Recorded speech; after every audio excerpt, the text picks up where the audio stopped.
Assalamualaikum warahmatullahi wabarakatuh.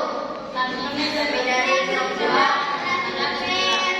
terdiri dari kelompok 3, terdiri dari saya Habibah Syaraf, saya sendiri Ahmad Farhan, saya sendiri Muhammad Ibrahim, saya Imam Ubaidillah,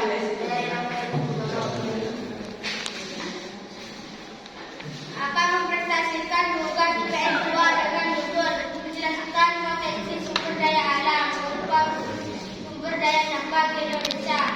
Sumber daya alam merupakan sebuah bahan yang dapat ditemukan oleh manusia dalam alam dan bisa dimanfaatkan untuk berlanjut hidupnya.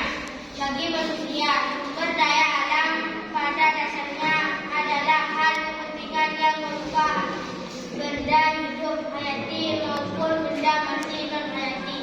Sumber daya alam bisa diartikan sebagai segala makhluk yang berada di lingkungan alam dan manusia dapat memanfaatkannya untuk memenuhi kebutuhan hidupnya. Terdapat beberapa jenis sumber daya alam, diantaranya adalah sebagai berikut. Sumber daya alam yang dapat diketahui adalah sumber daya alam yang tidak pernah habis, seperti hewan, tumbuhan, air, sinar matahari, dan udara. Sumber daya alam yang dapat diketahui dimanfaatkan sebagai bahan pangan, bahan benda, peralatan rumah tangga, obat tradisional, bahan bangunan. Sumber daya alam yang tidak dapat diketahui merupakan sumber daya alam yang mempunyai jumlah terbatas. Apabila sudah habis, maka sudah tidak kembali. Hal ini karena proses pembentukannya membutuhkan waktu yang lama, jutaan tahun. Contoh sumber daya alam yang tidak dapat diketahui adalah emas, aluminium, nikel, minyak bumi, batu bara, perunggu, besi, tembaga, timah, busuk, belerang, intan, aspal, grafit, dan diamond. Potensi sumber daya tambang Indonesia merupakan salah satu negara yang mempunyai jumlah hasil tambang yang sangat melimpah. Hasil tambang di Indonesia pun menjadi tumpuan ekonomi bagi masyarakat dan menjadi hal penting untuk menunjang aktivitas kehidupan kita sehari-hari. Contohnya potensi minyak bumi yang ada di Indonesia. Saat ini minyak bumi sangat digunakan sebagai bahan bakar kendaraan bermotor. Jumlah minyak bumi pun kian harian menipis yang mengakibatkan pemerintah harus mengimpor minyak bumi dari negara lain untuk memenuhi kebutuhan masyarakat.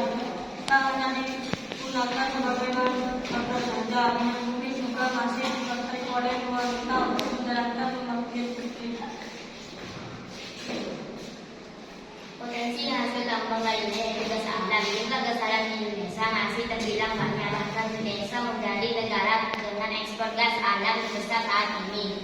Lagi-lagi gas alam dalam hal ini sangat berpengaruh pada perekonomian negara yang dapat menjadi salah satu penopang uang.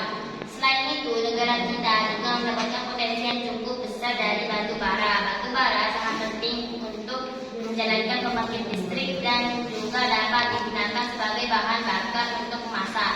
Batu bara juga memiliki peranan penting dalam perekonomian Indonesia saat ini dan menjadi salah satu penyumbang devisa negara Indonesia. Indonesia merupakan salah satu negara yang punya banyak sumber daya tambang yang berperan besar sebagai pemasukan atau devisa negara. Tak hanya bisa mencukupi kebutuhan dalam negeri, hasil sumber daya tambang juga diekspor ke luar negeri. Demikian penjelasan mengenai potensi sumber daya alam berupa sumber daya tambang di Indonesia yang perlu dipahami. Dengan penjelasan singkat di atas, kita jadi lebih memahami bagaimana pengaruh potensi sumber daya alam berupa sumber daya tambang